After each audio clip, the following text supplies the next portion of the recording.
As a candidate myself, I understand what the pressures are from the Democrats and Republicans as an independent candidate, a Green Party candidate. I understand those pressures. I've stood up to them. I'm going to continue to stand up to them because I think it's essential for the Green Party to have a voice, a strong voice, nationally and locally. And really, we are the only anti-war party. The Democrats and Republicans are not. The Greens are, and it's imperative for this Green New Deal that's being proposed to take on the military-industrial complex.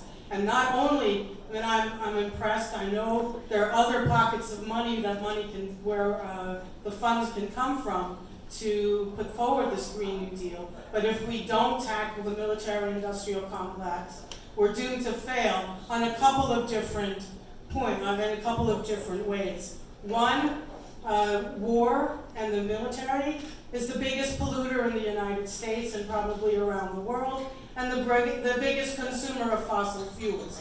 So if we don't cut back or stop the endless wars that continue to rage all across the world, with a couple of additional ones, Venezuela and Iran, potentially?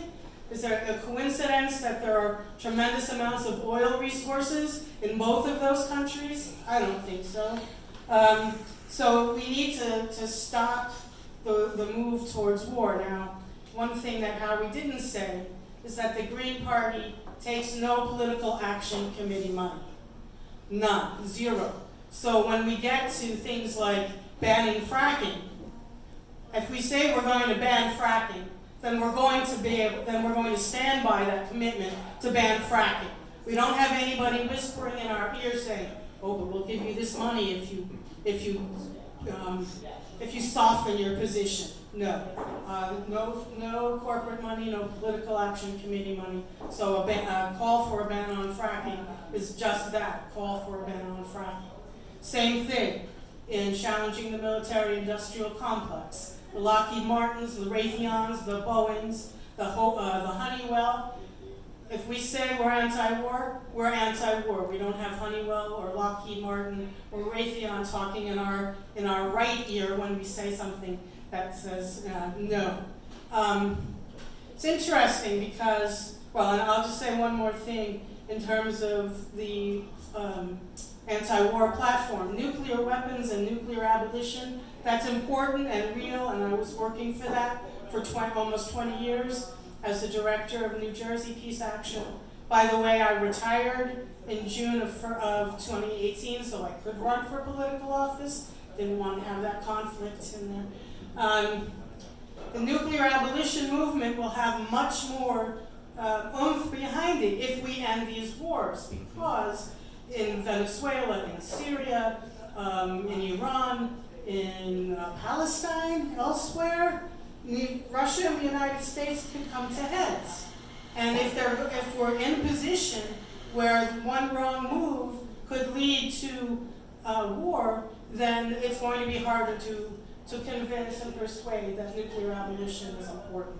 And in addition, that $1 trillion that Obama had committed himself to over 30 years to revamp the United States nuclear weapons system so that it's bigger, badder, and stronger than it was even at the height of the Cold War. Well, that's not helping anything either. So you take those $1 trillion that are committed, you take the $750 billion that's in the current budget for the military, the 2020 proposed budget for the military, you take that, and you take, that has $750 billion. The only way we could get anywhere close to that is to have deep cuts in our education budget, and something that can't really be cut, because if we look at the way we allocate our resources right now, 57 cents on every dollar goes to the military,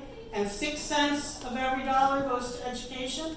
So if he's going to up the military budget to have $750 billion and cut education, you can do the math. That'll mean less than 6% of the discretionary budget going to education. We can't do that.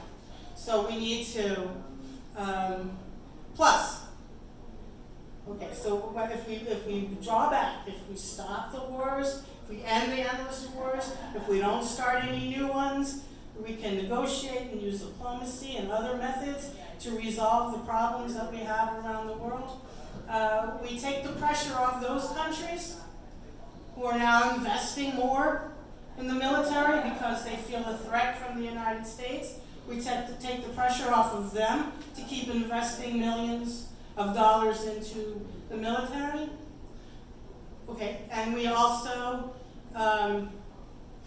create a situation where capitalism and war go hand in hand. Capitalists need new markets. Capitalists need the military to advance their interests around the world. If we are truly creating an economic and environmental conversion, we need to do it through eco-socialism. That's something that others who are pushing for the Green New Deal do not talk about. They do not talk about eco-socialism, and they do not talk about confronting the military-industrial complex. And if we don't do those, we're going to wind up falling far short of what needs to be done. It's a crisis situation. I was very encouraged also, like Howie, to see what was happening in Ireland and the way that the Green New Deal energized people. In this country, we have to do the same. We have to take advantage of the way people are looking at the world, but we also have to deal with the ranked choice voting idea.